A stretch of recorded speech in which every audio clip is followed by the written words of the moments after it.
Assalamualaikum warahmatullahi wabarakatuh. Jumpa lagi di channel Dr. IT Bird Farm, channel yang konsisten membahas tentang rawatan murai batu lomba dan penangkaran dunia burung.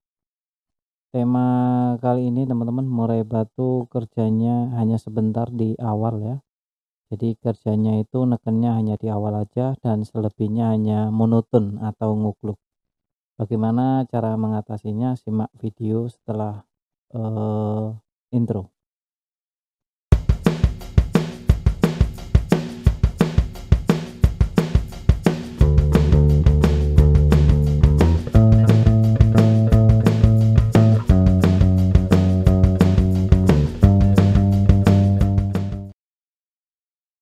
Nah, untuk perawatan murai batu yang kerjanya itu tidak full atau di depan teman-teman, ini kita perlu mencari tahu permasalahannya dulu.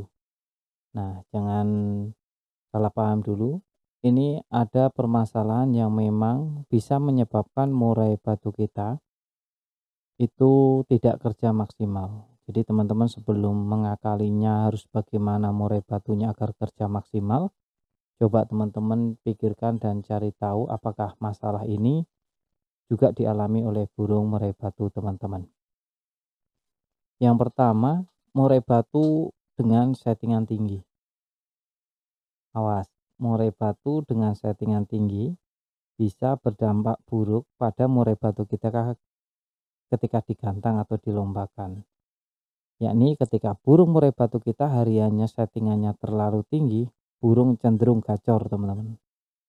Burung ini cenderung gacor dan biasanya kalau di rumah dia mampu membongkar materi dan bisa dibilang sering buang-buang materi saat berada di rumah. Tak hanya di rumah ya.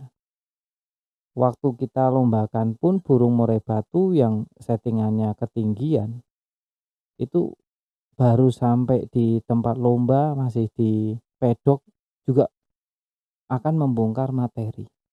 Ini jikalau sentutannya itu ketinggian dan kita tidak mampu meredam.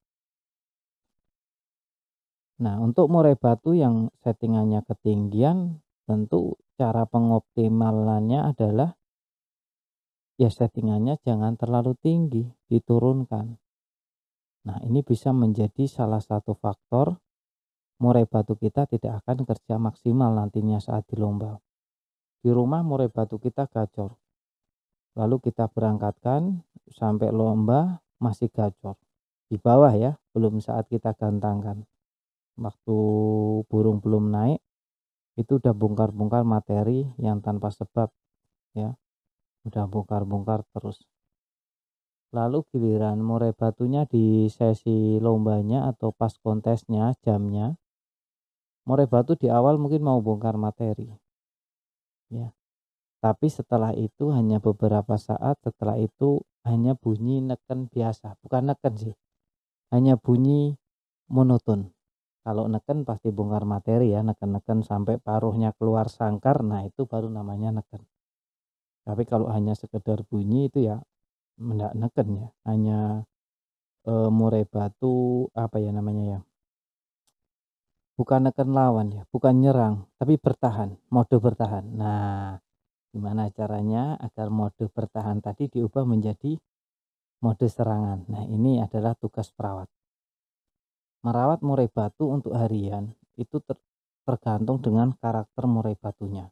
Ada yang seneng memang settingan tinggi untuk harian, karena settingan tinggi ini biasanya digunakan oleh burung murai batu yang telat panas. Jadi benar-benar harus settingan tinggi, diharapkan ketika di lomba nggak usah pakai setut pun dia otomatis jalan. Nah, lantas ada murai batu yang gampang meletik seperti yang saya ceritakan ini barusan. Ini murai batu ini adalah murai batu tipikal yang gampang meletik. Ya, gampang banget on. Jadi tidak perlu untuk memberikan EF yang terlalu tinggi. Untuk murai batu yang demikian mungkin di bawah 7 aja sudah tinggi. Di bawah 7. Karena apa? Murai batunya gampang on. Nah, murai batu jika di rumah terlalu gacor, di jalan juga sudah bongkar-bongkar materi, apalagi di tempat lomba sebelum sesinya juga buang-buang materi, maka burung murai batu ini tidak akan pernah kerja maksimal saat sesinya lomba. Jadi tugas kita adalah terus bagaimana agar murai batunya ngotot, kan gitu yang jadi pertanyaannya. Nah, untuk murai batu agar ngotot, ya materinya jangan dibuang sembarangan. Nah, terus teman-teman nanya lagi, lah bagaimana caranya? Caranya yang tahu ya kita, sang pemilik burung. Ya, karena burung satu dengan burung yang lain itu berbeda. Saya ulas lagi agar bisa dipahami. Contoh murai batu teman-teman ya, murai batu A. Itu dikasih 77 jangkrik untuk harian. Murai batu B dikasih 10-10 untuk harian. Nah, ini dua-duanya tidak jalan. Ya, dua-duanya tidak jalan. Yang murai batu B yang 10-10 itu terlalu gacor saat di rumah dan di tempat lomba. Ya. Terus yang murai batu A itu juga sama.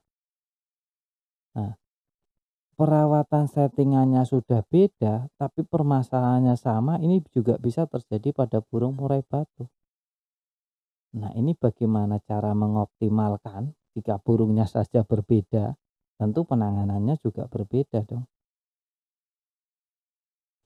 Ada murai batu yang memang sudah tidak bisa dikendalikan, dalam artian kalau harus mengondisikan itu butuh waktu yang jika di-compare dengan hasil maka minus. Nah, ini murai batu seperti ini mending disingkirkan, digeser, ganti yang baru. Tapi kalau hanya murai batu, hanya ketinggian settingan masih bisa diatur ya, naik turunnya EF masih bisa untuk mengendalikan burung murai batu. Ini burung murai batu yang masih layak diteruskan untuk perlombaan atau dunia kicau. Banyak sekali murai batu yang bacornya minta ampun, tapi dia sudah tidak layak untuk dipelihara jika orientasi kita adalah untuk ke kontes atau lomba. Nah, itu perlu dicatat ya. Nah, lantas bagaimana cara mengatasi murai batu yang tidak menekan tadi? Ya tadi, EF-nya diturunkan. Untuk harian jangan sampai gemprong-gemprong di rumah. Bunyi ala kadarnya aja sesekali. Saat di pedok demikian. Mungkin bisa dikondisikan untuk tempatnya. Mungkin tempatnya tidak memungkinkan untuk dia bisa menahan emosi dan birahinya. Jadi mending digeser dulu sedikit agak jauh dari tempat biasanya. Dan bagaimanalah pinter-pinter kita untuk mengakalinya. Jangan terlalu dekat dengan burung lain. Atau kita masteri terus-menerus meskipun di pedok dekat gantangan dengan suara masteran harian saat kita di rumah. Itu juga sangat membantu teman-teman. Yang penting sama, ketika saat di rumah untuk hariannya kita kasih konin, ya saat di gantangan kita kasih konin. Satu, untuk ngerem, meredam agar tidak terpancing oleh burung lain.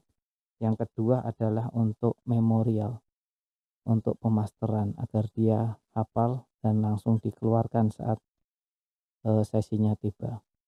Itu ya teman-teman, dengan murai batu yang tidak bekerja maksimal, bagaimana cara membuat nekennya ya, seperti isi konten yang barusan kita ulas.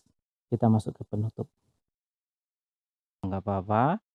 Yang jelas saya cuma berpesan murai batunya dijaga baik-baik, jangan sampai rusak ya. Dan perlu dicatat juga setiap murai memang memiliki karakter yang berbeda-beda. Jadi setiap perawatan tidak perlu diperdebatkan antara satu dengan yang lainnya. Kalau cocok dijalankan, nggak cocok ditinggalkan. Jangan cuma sekedar membaca judul saja ya. Pahami isinya, tonton dari awal sampai detik ini. Bagi teman-teman yang menonton sampai detik akhir ini, saya kira tidak akan ada perdebatan lagi di kolom komentar. Salam sehat.